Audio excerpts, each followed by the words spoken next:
Oh,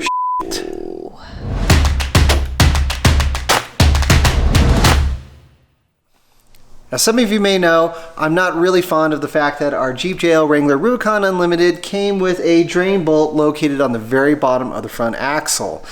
And on our recent video highlighting this Jeep on the Rubicon Trail, you'll know that I did a number on this bolt, causing it to damage some of the threads, loosen up, and leak all over the place. And although I'm not very fond of the way the Rancho glide plate looks, it is definitely something that I knew I would want after that trip, and that's what we're going to install today. Okay, as you can see here, this is a Rancho RS62116. What we're going to do is open this up. All right, got a big U-bolt, and here's the glide plate.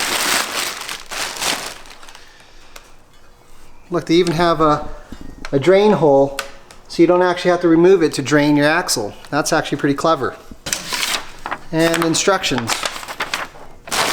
Looks like this is going to be a real simple install. Let's open up the hardware package. So all the hardware, some red Loctite. So it looks like for this job we're going to need ourselves a 13mm wrench for these little nuts right here. And we're also going to need a 13mm socket for all the new bolts that Rancho provided, and a 10mm socket to remove the bolts that are on the factory differential cover.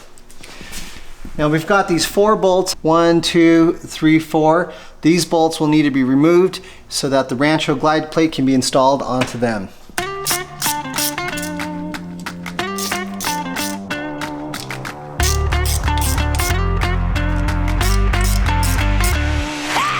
So now, grab 4 of these washers. Okay, we're going to grab our hardware, we're going to grab our 13mm socket and our glide plate. Place washers on all our bolts.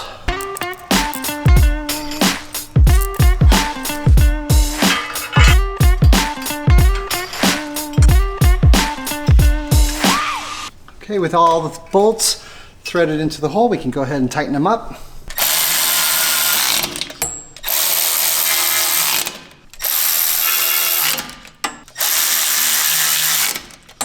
So according to the Rancho instructions, these bolts need to be tightened to 25 foot-pounds of torque, which isn't really a whole lot. It's about 300 inch-pounds. So rather than putting on a big, huge torque wrench that won't really be accurate on these bolts, or at least not one that I have, I'm going to just go ahead and hand tighten them because I can clearly tighten way more than that. So I'm just going to get them on good and tight.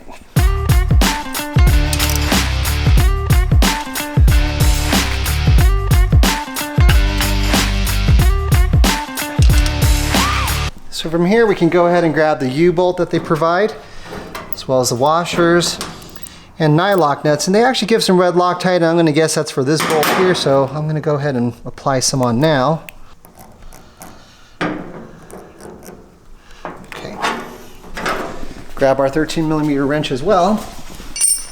So we can take this U-bolt, slip it up and over the differential housing, but you want to make sure that the bolt is on top of the differential and not sitting on the pinion flange.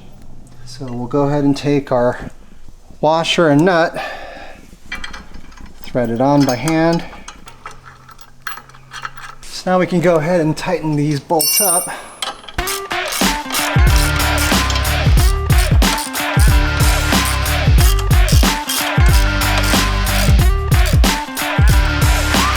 So you can see here, these flanges right here want to be resting right up against the base of the rib of the front differential. You can see it over here as well. And then you can see that the U-bolt as a whole started to wrap around the top of the differential, which is what you want. So these nuts right here, you only want to tighten them up to about 15 foot-pounds of torque, or at least according to the instructions. It's not a whole lot, so just a good hand tight. That's it. Your front differential is now protected. If there is a downside to this glide plate, is that you lose about 1/4 inch of clearance off the base of your differential, or basically the thickness of this plate. But the upside is that you no longer hit this drain bolt.